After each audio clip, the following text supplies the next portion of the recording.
All right, cool beans, man. We are live, and want to welcome everyone to Beyond the Woodlines. We already got a couple of people tuning in, which is pretty cool.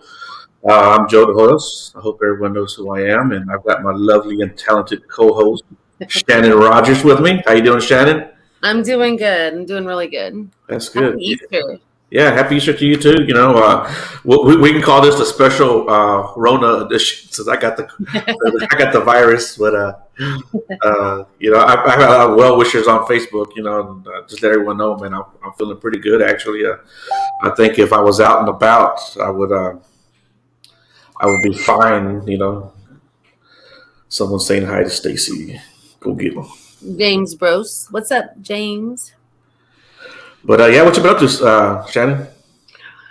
I moved remember I got my camper. I moved it to the lake, and the place has a marina, a store. It has a boat dock. It has a restaurant. It has a bar. It has a sanded volleyball court, sanded beach, playground. So I'm kind of enjoying life, and I'm looking for a golf cart, and I don't care if I have to get it in a sketchy kind of way. I need a golf cart.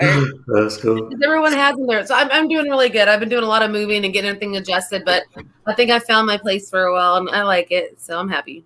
Okay, cool, man. I got my t-shirts in, got my magnetics on. Things are going.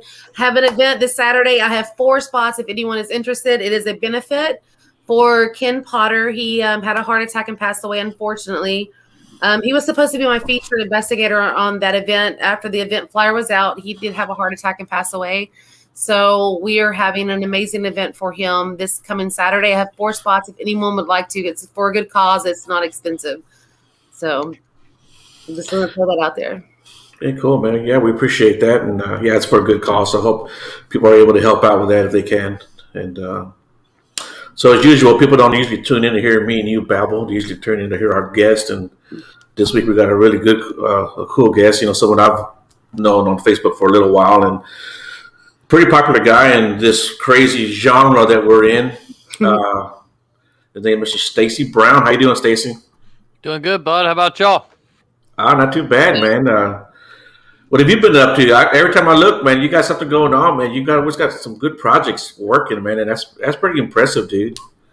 Well, it's my way of staying healthy mentally. Because I sometimes will come into these down times. It's just not good for me. I can't stand to sit still.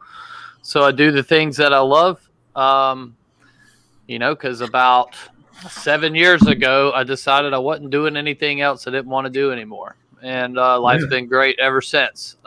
So, yeah, man. So I try to stay busy. Not doing movies or something like that. I try to do some music and, then just Bigfoot hunting, ghost hunting. I'm into this really weird rabbit hole that I don't know that y'all have time to talk about, but that's where I'm currently at.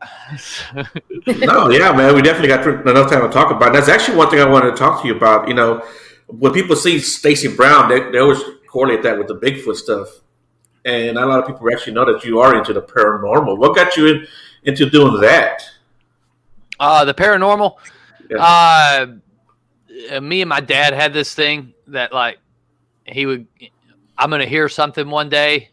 Something's going to happen. And I'm going to know it's him, And so it kind of got into that. After he passed away, I was like, all right, I'm going to start doing some paranormal and see if I can, have that moment, it would be cool, if I end up, I ain't saying what it is because it ain't nobody going to know. But when I hear it, I'll know. And that's all that matters. I ain't trying to prove that to the world. I'm just that. So it's more like personal gain. And then, having friends that are into it, you end up, I don't know, because I go and do a lot of stuff. So having people, it's like now, within 3 months, I've been to just about every haunted location everybody would want to go to. Just because now my friends were like, hey, I was friends with Bill Brock, and we did this crazy paranormal road trip 7 locations in 6 days. I think we drove like 2,600 miles. Oh, fun. All the way from New York, Maine, all down to Ohio, West Virginia. And so took a dive off into it and then started finding some cool stuff. I started noticing some similarities in the Bigfoot and the paranormal. So I know that's a thing that a lot of Bigfooters don't want to hear. Right. They don't want to hear it, which to me is foolish. Because, like, honestly, no one knows jack shit. Right. Like, I mean, honestly, we have no concrete proof of anything. Truth. We have some assumptions, some theories, and this goes for both ghost, paranormal, and UFOs. When you look at everything as like a whole. So this stuff's always interested me anyway. So it wasn't like there was a hard push, it was just like an invite. And I'm like, hell yeah. So now I'm doing all this stuff, and there's just so many similarities in all 3 facets of it. I think somehow it's all connected. I don't know how. Right. I'm working with a bunch of different guys right now that got different ideas. Some of the ideas are artificial intelligence, because like I said, when you look at UFOs, paranormal, and Bigfoot, what have we learned in 60 years? As a whole, what have we learned now? Because you got to figure 60 years ago, we didn't have jack shit for technology. Right. Doing EVPs was a massive task back then. Mm-hmm. It just wasn't an everyday thing. Bigfooting. We didn't have thermal equipment, and even recording back then was a big deal. So let's look, technologies went in 60 years so far, yet, and I'm open to hear it if somebody wants to argue the fact with me that we know more now than we did then. Because what do we know with Bigfoot? All right, people see them. The pictures are always blurry. Sure. But no, they knock on trees, they howl, they do these whoops. Okay. What do we know about ghosts? Besides like, it's most active at the witching hour. I guess we've always kind of known that. Our EVPs are coming more common, but it still doesn't explain what the hell these things are. And then even with the UFOs, you're getting people abducted. We don't know why. And so that shouldn't be okay with anybody, like any serious researcher. And I take myself as a serious researcher, even though I'm a jackass most of the time.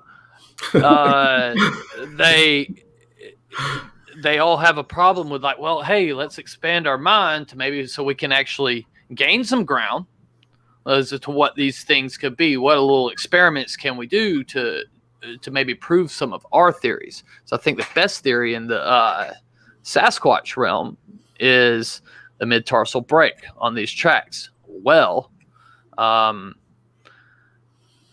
if you walk with a bent knee, your tracks will be eerily similar to those of the Sasquatch tracks that have a mid-tarsal break. I'm not saying he's wrong.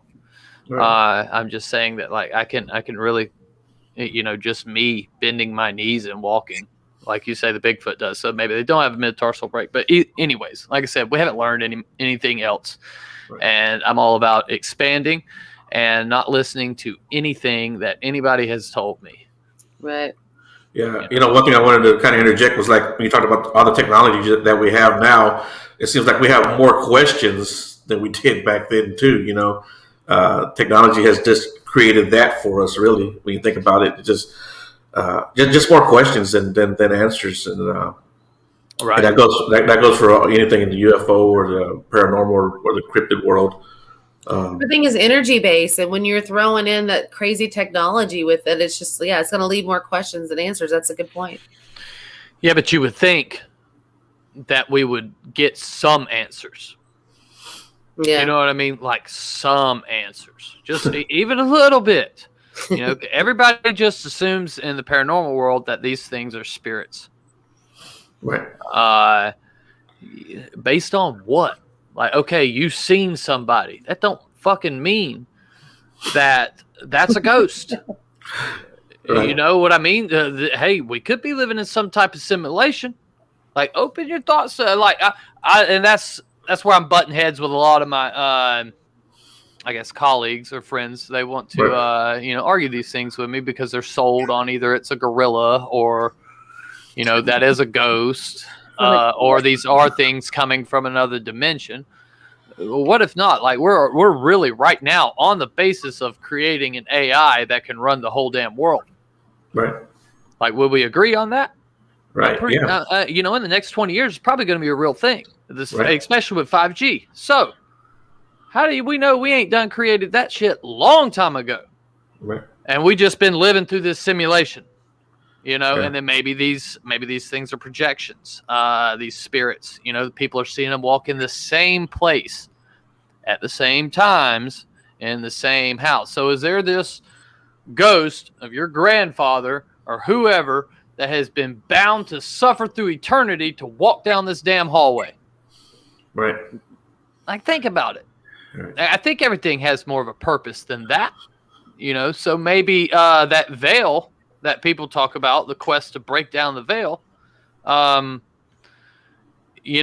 could mean something else. And that's where I'm at. That's where I'm at with my whole, thing with Bigfoot and all of it, because I got news for you. I'm a decent hunter, and there are people that are far better than me. And if this was just a normal primate, we'd either have it in a zoo or on somebody's wall. Unless there's some massive government conspiracy to close it all down. That I don't really believe. There may be, but not to that degree. Like, somebody's going to hit one in public one day or something like that, and then how are you going to cover that up? You ain't got Men in Black. We ain't erasing people's minds. Unless they are. You were talking about residual energy, and that's one thing I've always had it just never really settled right with me, how residual energy, when you're dealing with spirits, same time, same spirit, over and over, repetitive movement, that's never really triggered with me as explainable. Right. And a lot of people, Einstein, they've theorized about, I don't know if you call it timelines or whatever, but how time is in itself. Every second, everything that's ever happened is happening right now. Everything that ever will happen, everything that already has happened is happening right now. Okay? So why does that have to, in my mind, it would be easy if that's the case that we're seeing something, maybe like how many reports is it to where the ghost seems to be scared of seeing you? Are there any of those? And I'm new into the paranormal, so I don't know those things. So I'm at the beginning of that rabbit hole, but that's always been something that's, big on me, is like, are there any instances where the ghost sees you and is maybe just as shocked as you are? Because if you have that going on, then maybe some kind of lapse in time and space is happening, and that veil is super thin right then, and you just happen to be seeing somebody from 1867 up standing in the same damn spot, and they just happen to see you, and both of you don't know what the hell you just saw. You know what I mean? Those are things I'm looking into. Yeah, that makes a lot of sense. We know enough to know we don't know a damn thing anyways. That's just the crazy part about it. I mean, energy is like the only thing that doesn't, like, it just changes form and never goes away and never, and so it just, and that's the research part of it, is spirit and energy, and trying to tie it all together. I don't know. It's just crazy. I have, like you said, more questions when every more investigation that I do, I have more questions than I ever had answers. So. Right. Okay. Something that also helped speed this up for me. We did a thing in January where we were doing experiments. It's called the Mookie experiments. It'll be coming out this summer. And we were technically on a skunk ape hunt, but you had these different witnesses saying different things. You have one man believes it put a curse on him. You have one man that believes it was inside his head. And then other people just talk of seeing some hairy ape-like creature. So we encompassed every single theory, or I guess like what these things could be from the eyewitnesses into this massive experiment.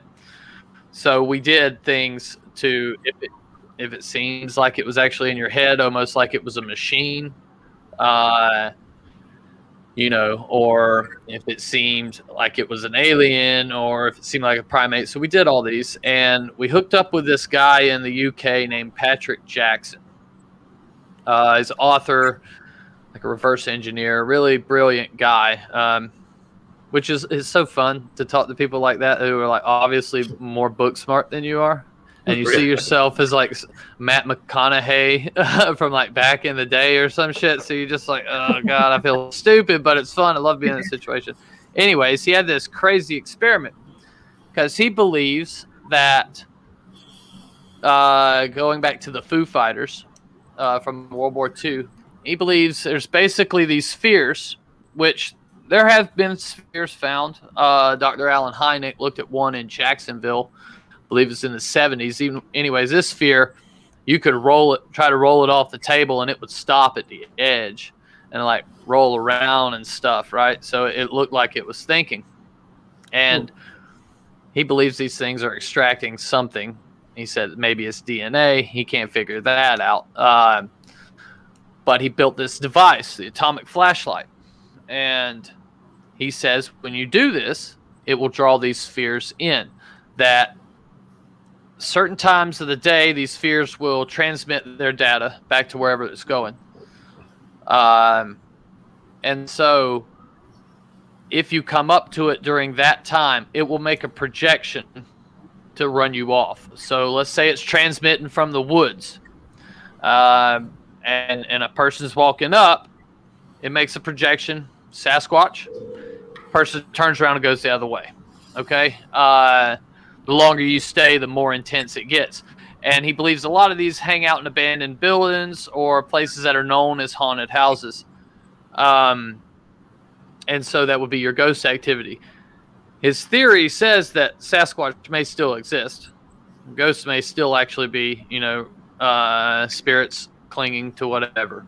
But sometimes it could be these Foo Fighters. And so I honestly didn't give it the time of day. Like, had it not been for my buddy pushing it, honestly, I'd have been like, fuck, this is insane, right? This is stupid. And then everything he said that would happen happened. And I have no explanation for that. So like even more than what he said would happen happened. So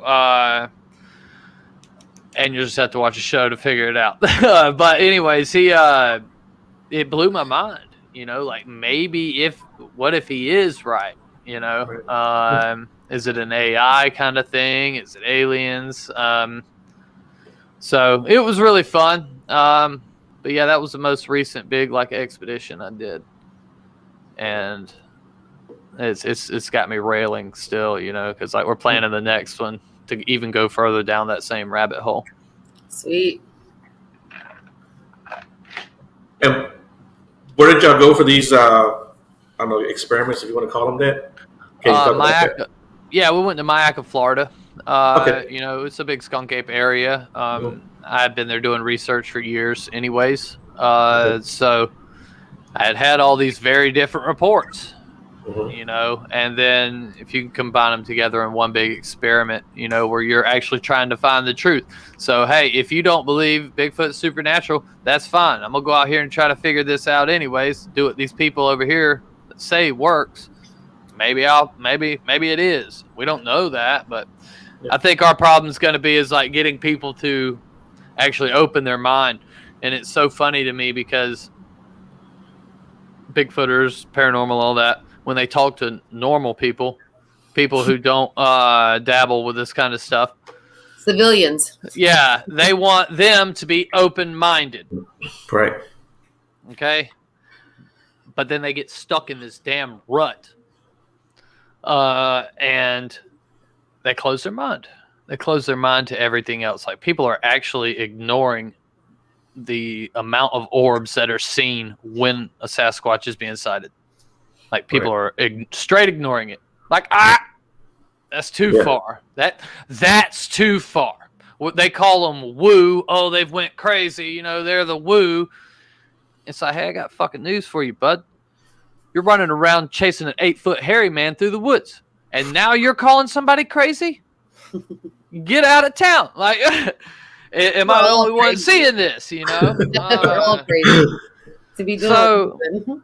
So why not? Why not open the minds? And that's what we're trying. We're trying to get a big community together. We want this, like, because another thing we hate is just the infighting. You know, the ghost hunters. I thought it was just Bigfooters, but then when I get over into it, it is every single one. It's like, I guess not to knock kids that played Dungeons and Dragons, but, you know, it's like those kids, because they were like, you know, they fight them. Oh, that little card game they play is stupid. And I just remember sitting there thinking, because I was in drama in high school, and there's Magic the Gathering, or calling the other kids, you know, bad names because they play Dungeons and Dragons. Right. It's like, how are you talking smack right now, bud? You can't do it.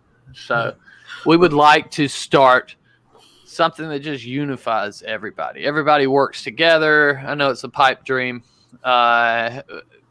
you know, but we need everybody's reports. We need to look at all the data. Right. I can't only look at a little bit of the data. I need all the data. Yeah. Well, I'll admit I was in that camp for a long time. You know, I don't want to hear any of this woo stuff. But then I started doing this stuff, and I was like, you know what? There's a lot of this stuff going on, and I can't just dismiss it anymore. It wouldn't be right to dismiss it. It wouldn't, dude, because if you, let's say you're a detective, and you've been told, you know, that the guy you're looking for is a certain guy. He's wearing a Billy Ray Cyrus t-shirt, and he just robbed the store. Okay, and you got a lineup, right? And you pick somebody else because you didn't want to believe it. Dude was wearing a Billy Ray Cyrus t-shirt, even though he's standing there wearing it right now. Right. You can't go into an investigation like that.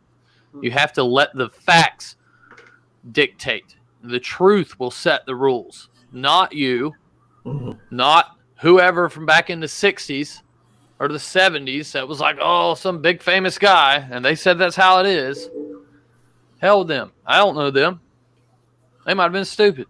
So, you know? Yeah. Well, yeah, I agree with you on everyone's got to stop all the squabbling and the infighting and just the bickering. Just you know, we're all in this together. At least we should be, because you know, to a certain extent, we need each other's help. We need each other's data. We need each other's input. And if you're going to continue to put everyone down, and only your way is the best way, you're going to be sitting alone at the end of the day. You will be sitting alone, you know, and you're sitting alone now. And that's the thing. You're sitting alone now, and you just don't realize it yet. But soon enough. And I think the truth to all this stuff may end up coming out in the witnesses. Like, why are these people seeing them and other people ain't? Right. You know, and why are some people having these experiences? I've had the pleasure of having not only a Sasquatch experience, but also a visual ghost experience, you know, and I've also seen a UFO. So is that it? My sister's never had really any of these encounters. You know, my neighbors haven't. So why am I different? Because I'm not lying. It actually happened. So, and I think if you ask people that's had a ghost encounter or had a Sasquatch encounter, maybe they've seen one of these other two things. Maybe they had some other kind of weird experience, you know, that would, you know, maybe point to the person themselves. And then you can change your study. Then you actually have data, and you can, because all I've heard the last effing year is trust the science. All right, well, let's do all this like scientists would do. You know what I mean? Let's look at all the data, and then let's start weeding down to what it could be. If it's the people, then with the people, you can start studying the people versus people who don't have these, like maybe running brain scans or whatnot to try to figure what's different. Maybe they have a certain type of gene in their body that either maybe allows them to see at a different frequency, because we actually, how much of our reality do we actually perceive? I think it's like 2 or 3%. Right. That means there's like 97% of reality that I don't know how cool it is. Right. And that's kind of messed up. And what if that another part of that reality is these other things that inhabit? Hello, baby. I'm sorry, my girlfriend just got here. I haven't seen her all weekend. Hello. So, what was I saying? About the reality. Yeah. So, what if these people, for whatever reason, these things are all here, but these people are more in tune. Maybe it's a different frequency. Right. I get that. And I've got a movie coming out later this year, called The Gift of Sight, where I'm working with a few eccentric, I guess is the word for it, psychics. C. Wayne Wilson. I don't know if any of you guys know him. I've heard his name. Yeah, he goes out in the woods and he sees these things that are not there. I don't see them. I've told him 100 times. I've been out with him. Love the guy to death. Great guy, fun to be around. He don't see jack shit that I see, but he believes it. He really believes it. And he'll go out he's some people that take pictures and then they see the photos and it's got a face in it, right? He'll see that face before he takes the photo, and so it's weird. And then there's another psychic who's also along the same lines, and Kimberly, and I can't believe I forgot her last name, but anyways, she is kind of, she explains it better than Wayne does. Like, Wayne's just a normal dude. Wayne's a former Wayne's not normal. Take that back. Wayne's not a normal dude. I've got a short film with him I made it's on Amazon. It's called My Journey with Monsters. It's like 26 minutes, but he's people got mad because your typical Gigantopithecus Bigfooters, they don't like the people that take the pictures and see the Bigfoots. But the movie was about Wayne. It wasn't about the stuff he was actually finding. It was about this guy as a character, Okay. But anyways, he doesn't explain it well, right? Kimberly articulates it a little bit better. If she was a psychic car salesman, you might be tempted to buy it. you know what I'm saying? So, I don't know, man. I try to dive into this whole thing because I'm trying to find that other 97% of my reality. I want to know what's actually going on. And my dabbling right now is going from Aleister Crowley, ritual magic. Some of the things we got lined up to do are insane. Well, you are from Crawfordville, Florida, which blows my mind because I have a lot of family there. And it's not a very big town. It's kind of like a little northern Florida, like Georgia, Florida line, like redneck town. I know that my parents just moved from there. They moved to, I can't remember the name of the town, but so I think that's really cool. And we had talked before about collaborating on something. And I'm coming in June. If you want to just get together and investigate or anything like that, that would be really, really cool because. Well, we go out, all the time doing stuff. So. That's the thing. I'm taking out at the end of the month. I'm taking out an author and a newspaper reporter. So, awesome. We do everything from ghost hunts, Bigfoot hunts. There's a lot of cool haunts in Florida. There's a lot of cool, weird things over in Destin, which is about 3 hours from Tallahassee. This guy or these people, they see these ghost wolves run across the top of the water every Wednesday, the third Wednesday of the month. It's a real thing. So if you go out there at this time, there will be a crowd of people looking for these damn wolves. This is not bullshit. So this one guy goes out there every single time because it looked him in the eyes. Like the alpha looked him in the eyes, and it absolutely cursed his life. He believes it messed his life up from there on out. Well, I wouldn't want to go. And yeah, right. But there's a lot of cool stuff like that. You know, Bellamy Bridge is a good place when it's not flooded. There's a bunch of good haunts.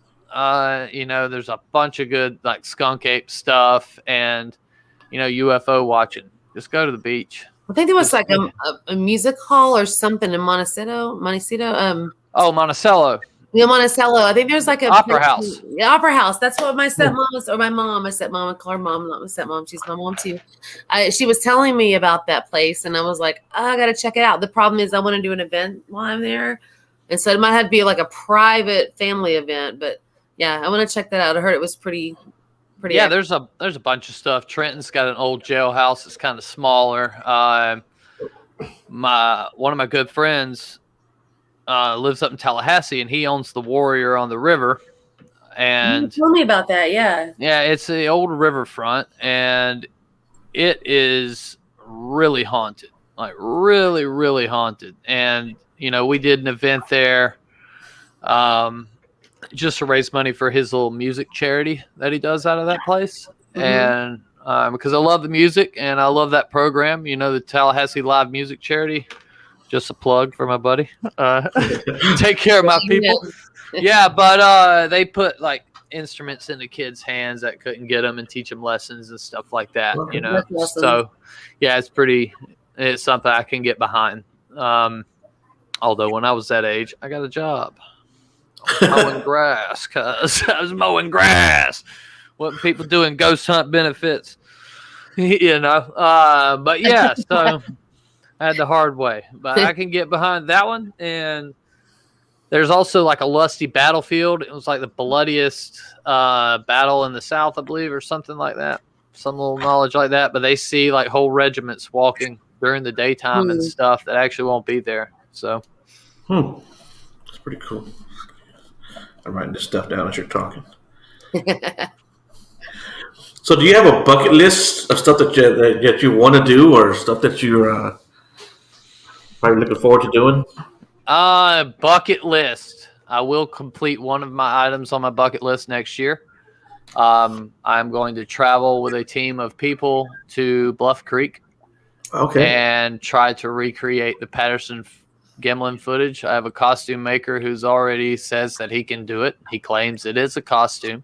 And so we're going to try to recreate it. It's never been done. The BBC in like 2007 did this documentary where they were trying to do it. Right. And the costume they used was actually for another movie. It didn't look nothing like the Patterson Gimlin film. And so of course, you know, you didn't prove it. So but Bill Munns has agreed to help me out, and you know, he's a big costume maker from back in the day, and yeah, we're gonna give it a shot. I'm not sold. You know what I mean? I'm not sold. So if I can't do it, then I'll be sold. But right now I'm not. So that's a bucket list thing. I guess one bucket list item I have is to live amongst these things for a year.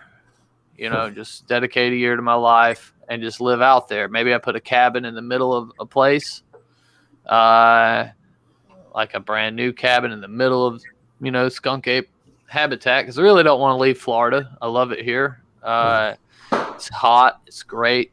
There's snakes. There's alligators. Snakes down south. You know, I love all that stuff. I can't go up north because it's like you got to worry about the 20-foot tall moose. It's like, why do you have 20-foot tall moose? You know, we used to have wolves in Florida. What did we do? We took care of them. They're no longer here. Okay. And y'all got 20-foot moose running around. Y'all need to do something about that. So what area is considered the swamp ape territory in Florida? See, that's the thing. Like, they are all through the state. There's some places that are more famous than others. But Florida's okay. So like you have Tallahassee, which ain't that big. But mainly it's Jacksonville, Pensacola, Tampa, Orlando, and then kind of whole kind of eastern coast, down to Miami and stuff. But in between those, like seriously, there is so much wilderness, and people don't go into it. Florida's a little more country than people even have knowledge of. I mean, it's all over that state, and I know that there's more backwoods than there is population.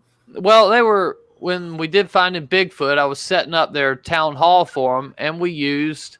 I had a rodeo set up, right? We were going to do it at a rodeo, and they're like, "What, a rodeo in Florida?" I was like, "Bro, like, what do you actually think this place is?"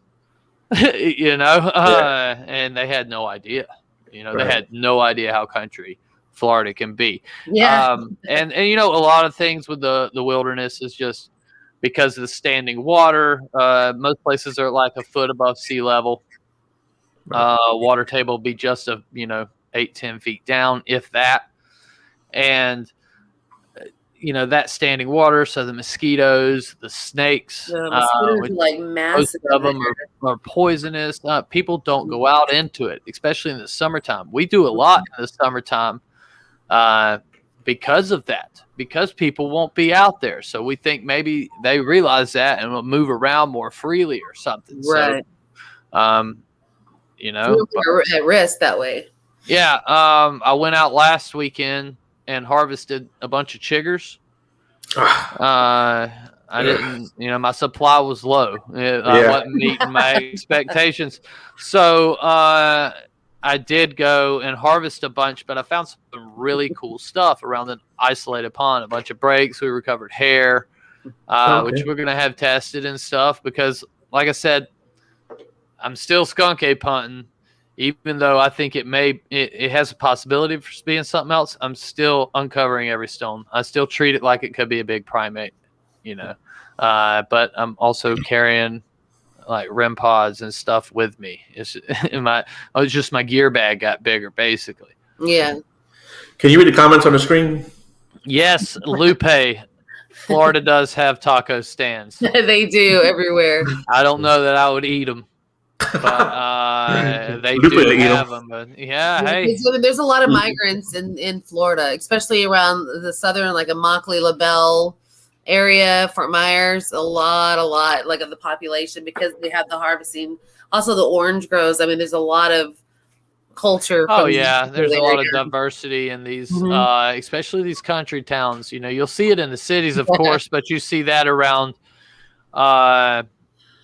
You see that around the whole world, or at least the country, I guess. So, but in the rural towns, you'll even have a big diversities here because of different jobs and things like that. You'll always find a Mexican restaurant, no matter, just like Dairy Queens. You're always going to find one.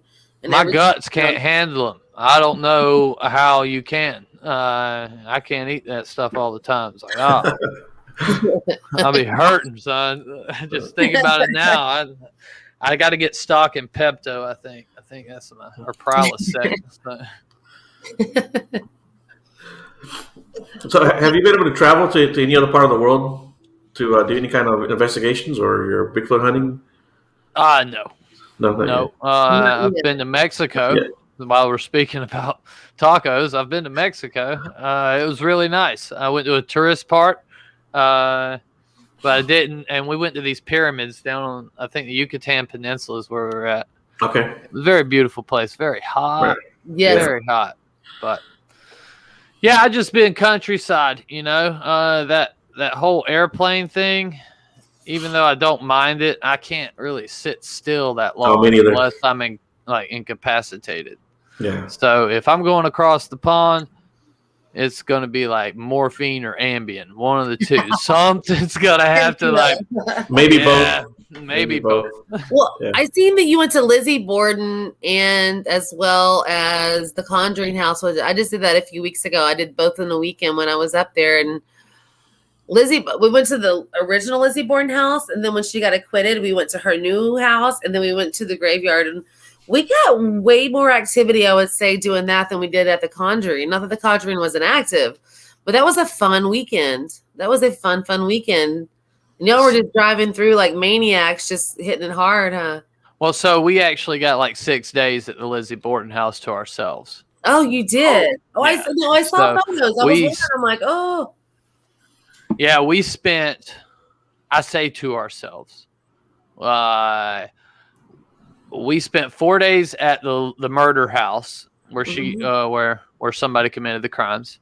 The whole family. Broadcasting for the Dark Zone. Me and Bill Brock were cameramen running this live stream.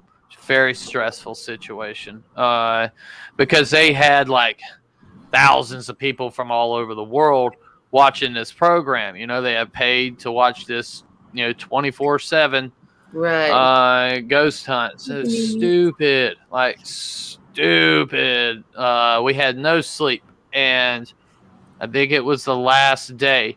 The night before, we had like a mock trial of Lizzie Borden. And so there were women in period clothing. Sue played Lizzie, it was pretty cool. Well, so we're there the next night and about to start, and I'm getting my gear on, and we didn't really get to sleep. We got naps for the most part. So you get a 2-hour nap because the camera's going to go down, guaranteed. And then I'm getting my gear on, and dude, I'm wearing all this gear, so it takes me 15 minutes to get everything set up on my body to just where to do this. And I turn around, and the paranormal team that's coming in, I can't remember their name, but then the guy that led them, and then Ken DaCosta, and Bill and somebody else were standing there. And they were talking about how it was going to go, and there was a woman standing behind them in period clothing. And she's got her hands behind her back, and she's just sitting there listening to them. Everybody was taller than her, just sitting there listening. And so then I don't pay it no mind, go back to my thing. And then I asked the guy there, I was like, hey, do we need to mic up the actress? And he said, who? I said, the lady in the period clothing. Ooh. And he goes, there ain't nobody here like that. And then I got just this rush come over my body. It felt like with your heart sinking. You know what I mean? Yeah, it's just like you got me. And then so I go outside and having to catch my breath. Can't hardly breathe. The fella's going to pass out. And this, I don't know if that was me freaking out. Because it didn't, I thought they were fucking with me. I still expect them to call me sometime and tell me this. But they claimed they weren't. And it happened. I seen her just as clear as I'm looking at anybody. She looked like a normal person. So if that was a real spirit, how many people do I pass like that a day and don't know it? I have a theory, and because of going to all three places while we were there, that the cemetery, we kind of came up with the conclusion. Timothy J. Dalton and Christy Grissom and I, we came up with the conclusion that we think she floats around from locations because of also the things that her family members were saying during our EVPs and our recorded sessions with the spirit boxes and stuff, just by the results that we were getting, because I think her egotistical attitude in a way, would want to be at all of them, want to go back and well, that's just kind of a theory we had. We got to stay 3 nights at Maplecroft. I actually slept in her bed. Oh, you did? Shut up. Yeah. So I slept in her bed for those 3 days, and at 5:26 every single morning, she wants you to get out of that goddamn bed because she sits there or something. I say she. I felt it was her. I thought it was her. It was her room. But right between her, you've seen her bed, right? So she's got this parlor that's next to her. It's like her little room to hang out and do whatever, books or whatever you would do back then. She read what? And there'd be this loud bang right in the doorway there. And so I set up. And I'm like, oh, whatever. And I lay back down and going to sleep. Now my REM pod starts going off, so I leave my REM pod on right beside my bed. And I'm like, oh my God, stop. I grab the antenna trying to reset it. It's still going off. Do it again. So I just turn it off. And then smack the end of my bed. When I went back to sleep, smack the end of my bed. Something that just felt like it was kicked it. So I sat up and I'm like, leave me alone. I'm trying to sleep. I'm really tired. I'll be out in a few days. And went back, laid back down. And then, so I fall back asleep and I hear, hey, Stacy, it's me, Bill Brock. I was like, all right, first of all, I know it's you. All right. I don't know why you had to sound weird about it. But he's like, dude, I just seen this shadow come out of your room and go into Jay's room. I'm like, good. Now I can get some sleep. Please go away from me. I was so He was trying to give you tired, 42. like that place. I don't know what that means. 42 what? But song about like the music. 41. Yeah, this song. Oh, yeah. She was trying to give you 42. Well, she, the piano down there would play. Like the piano would be down there playing, and nobody be in that room. I knew that would be room was the most haunted. That was the most haunted place I've ever been. Actually, especially the upstairs. The upstairs is crazy insane. Like it's just the spirit web was going off. We got meters in every single room, and you're just hearing this loud noise all over the place, man. And it was very fun, you know. And that's the stuff I love to do. So, I just had a feeling that house would be more active than the actual murder house. I just had a feeling about it. I'm like, I'm just sitting there on the curb. We didn't get to go in, obviously, as cool as you are, but but I could feel like it was definitely so. And that was her thing, like. Well, we got to do that because there was a snafu. Like they accidentally booked people to stay over in the Lizzie house, so we had to switch to her Maplecroft, which was the best thing that ever happened. Yeah, absolutely. That's an honor. I'm glad you got to do that. I'm jealous. I'm jelly. I went in there. But yeah, with the Conjuring house, I went in there and went to sleep. I fell asleep in the kitchen chair at 1 a.m. I was I literally just kind of drifted off and fell asleep. I was like, I didn't get too much. There was a couple I went to sleep like 2 in the afternoon. I went and laid and took a nap, and then this door slams, and the door moved. You know, you heard it. Everybody in the house heard it, and it was definitely a haunted house, or something's up with it, you know. Yeah. But at the same time, I didn't feel like negative. Scared. I wasn't scared. No, I wasn't. It was very inviting. I wanted to stay there again. I wanted to purchase the house. I wanted to do a lot of things. So I want to live here for a while. But yeah, that's what was weird. That was the weird part about it, because it was pulling you in.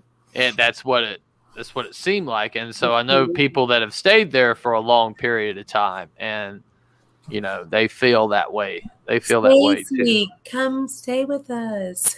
Right. Yeah. Those twin little girls on their tricycles. Hey, Stacy. So, doing the paranormal stuff or the cryptid stuff, have you ever been scared? Oh yeah. Yeah, I've been scared. So when I was at this location by where my dad got his footage that we had worked, and there was a cabin there. So I was at the cabin. It was by myself. This was after I'd won Bigfoot bounty show. So I had all this money, and I just hired myself to Bigfoot. So I Bigfoot until the money run out. It was like 15 months or something like that. And so I would just go out by myself all the time. And I'm sitting there in the bed. Or no, this is before I packed my bag up and hit the trail. And as I'm walking up the trail, I hear this kind of like crying, moaning sound, like, like I don't know. I got this bad gut feeling, and I'm about that gut feeling, like, you know what I mean? I'll trust that over everything, you know, because it's always right. So I just got this feeling like, hey, you need to go back. You need to go back. And so I did. I went back, sat on the porch of the cabin, probably an hour or two, and just listened, you know. And I went there and lay down, went to sleep. And I guess about 2 or 3 in the morning, I heard, you know, these tapping on the top of the house, of the cabin. And I thought it was rain. And so kind of half awake, half asleep, and I realized that's not rain. That's something rolling off. It's like rocks. So I sit up in bed, still kind of nodding off, and then I hear this thump, thump, thump on the front porch. Right, something just walked up on the front porch, and it sits right in front of the door, and the door just goes boom and starts shaking like something's hitting it or something. Now they figure this is a cabin, homemade cabin door. Door's about yay thick.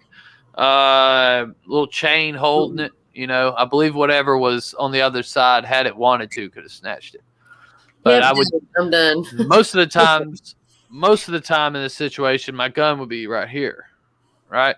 So my gun's not there. It's in the car that's on the other side of whatever that is. So I've got this little knife in my hands, and I'm standing there, and I'm like, holy cow, and thinking this thing's going to come through the door. And I thought that was it. And I was like, all right, we're going to do this now, I guess. But then I never heard it step off. It just stopped. And it took me probably like an hour and a half to walk out.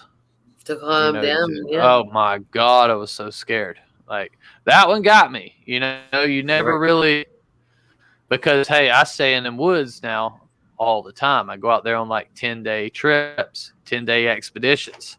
So by myself. And that one got me. And I was in a cabin. I wasn't laying by the fire. You know, there have been times when I was out there camping and I would hear them come around. And so the thing is with these guys, if you let that fire go out, they'll come all the way to you. They'll come touch you. They'll come walk right up by you, touch your tent, whatever. Once that fire goes out, because as long as that fire is going, I don't know if they just don't understand it, because like the best people, or they ask me, what's the best way to protect yourself against a skunk ape Sasquatch? My opinion to them is a flashlight. If it's at nighttime, shine that light on them. They don't understand it. They'll go away from it. They're not going to come to it, because when I had my encounter, he came up to the edge of the firelight and no closer. Now, when that fire went out and we were sleeping in that tent, he came on in. And so I would be laying out there and I would hear him getting close. And so I didn't sleep in a tent. And I still don't. Sometimes I do, but like before my back got messed up, I would sleep on the ground. I'd have a little fire, you know, and I'd sleep beside the fire on my sleeping bag. And you would hear them getting close, and so I'd feed that fire, you know, just so they would not come that close, because you're all about it till you're in that situation, and it's like, I'm not that kind of man. Thought I was, but when it comes down to the point, sometimes we're not as awesome as we think we are. We can't all be real life Kevin Bacon, but I try to be, you know, I try to aspire to be. So, well, but yeah, I've had some experiences like seeing shadows. You know, sometimes you get a real negative feeling, but that one time I was the most scared I ever was in the woods.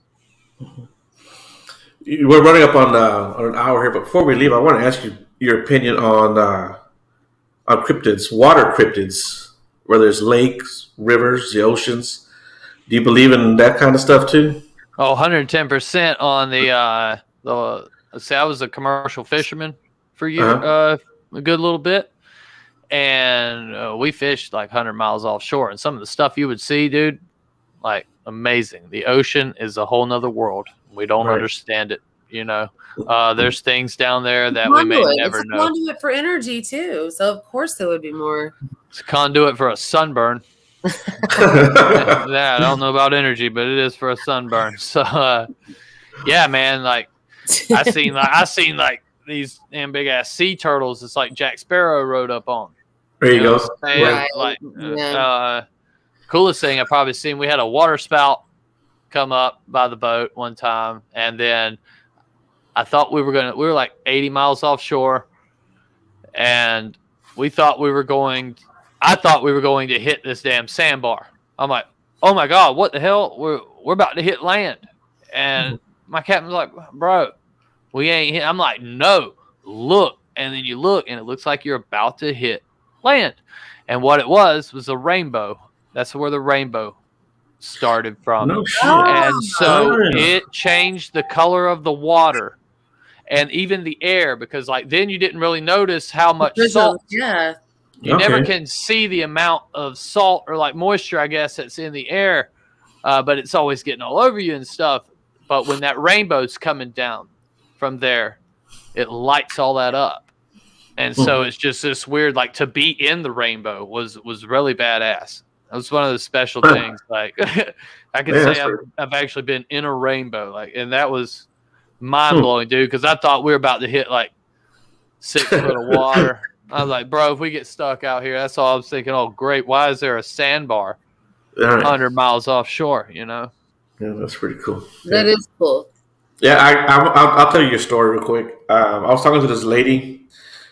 She went to go visit her grandparents in California. I don't remember if she was out in the ocean or a lake or something, but she was swimming. She was a kid, maybe 19 years old, and she saw this big crevice at the bottom. And so she went to go swim down there. She wanted to go investigate it. And she said she got about like halfway down, she realized she was going too far. She was running out of air, and she knew she had to get back to the top. So she's swimming back to the top, to the surface, and she realized she's running out of air. She's not going to make it. And she sees these 2 hands come in front of her face, and they open up, and this big air bubble comes, and she breathes in this air bubble, and it gives her enough air to go up to the top. That was just one of the weirdest stories I've heard, but I believe her. Oh yeah, hey, some of these stories you hear, like you look at people in the face, and they're very convincing. You know what I mean? It's like you're either lying or you're absolutely insane. I guess there's a few options there, but I like to hear the odd stories like that. You know, the lizard man sightings. Yeah, stuff's not your typical Bigfoot. That's what I was talking about them wolves earlier. Yeah. It's stuff like that. It's like, wow, that's so insane. But why would you make that up? Right. Yeah. Isn't Florida one of the hot spots for the lizard people, whatever you want to call them? Oh, I don't know. We got meth heads. That's mad. But no, South Carolina is, I guess, where all that stuff happens. Okay. But we have Dogman down there. There was a Mothman type creature at one time, right down the road from here, actually. But Bigfoot, ghosts. We got a few lake monsters, which, like I said, man, those things probably true. Like the giant squid stuff, that turned out to be true. And so I believe a lot of those mysteries of the old animals, from the ocean, they're probably real. Right. I had a friend of mine I used to work with. The first time I met him, he had a Bigfoot shirt on. So I went and I asked him about his shirt. He told me some stories about his old boss. But he told me that his mom was from South America, and she lived in this little village by the river. And she said that when she was young, they would tell her not to go down to the river alone because there was a dinosaur down there. They had to watch out for it. So all the kids in the village knew not to go down to the river by themselves. Right. So I was like, And there's still a dinosaur like that bucket list stuff. I have a bucket list. I want to go to Brazil for the Mapinguari, but there's also a dinosaur in the Congo. And I do want to go look for that. Yeah. Like I believe that could actually be like a thing that could be easily found. Not easily, but like easier than this Bigfoot thing I'm doing. Right. Like, where are we going with this damn Bigfoot thing? Like, eventually it's going to happen or it won't. All right. So do you think in our lifetime it'll come out? I hope. I really do, man. I would like to say that I'm going to get it done. I'm trying. Cool. I'm trying. And, like, if somebody gets it done before me, I'm going to be severely disappointed. But I'll be happy for them. Like glad somebody did it. Go team. I just really wanted it to be me. I'd be heartbroken. You put all this time in. Yeah, you put in all this time and Probably some guy wasn't even trying to look for it. Probably be the one to find it. Yeah. Discover it. He backs over it in his driveway or something. You know what I mean? A non-believer. That's probably honestly how it's going to end up happening. Somebody's going to hit one with a truck, and there ain't going to be no denying it. You know what I mean? They're not going to be able to cover it up. If they're covering up. I don't think they are. I really don't. But could. Who knows? All right. Well, shoot, man. We're up on our hour already. You got anything you want to tell people? You got promote? Yeah, I got my movie, The Skunk Ape Lives. It was snatched off of Amazon due to whatever, but it's doing really great. It's on YouTube right now till we try to get all that mess figured out with them. We got stuck in some algorithm. You know what I mean? We happened to hit in some algorithm, and they pulled all these titles right at the 1st of January. Yeah. But anyways, my movie The Pit with Les Stroud, my first feature film that I directed and acted in, but it comes out worldwide later this year. So look for that, and then the Outcast Paranormal thing that'll be in the next few weeks. I'm going to be dropping. So if anybody wants to stay connected with me, just look me up on YouTube or anywhere else at Bigfoot Stacy. Subscribe. Got some more content and stuff coming out here soon. So that's about it. I'm glad you came on. I appreciate y'all having me on, man, and let me rant for a while. So it was fun, man. I appreciate it. I appreciate everyone in the chat room too for participating. I don't know if Lupe is still there, but he's always fun to listen to. Yeah, he is. Yeah.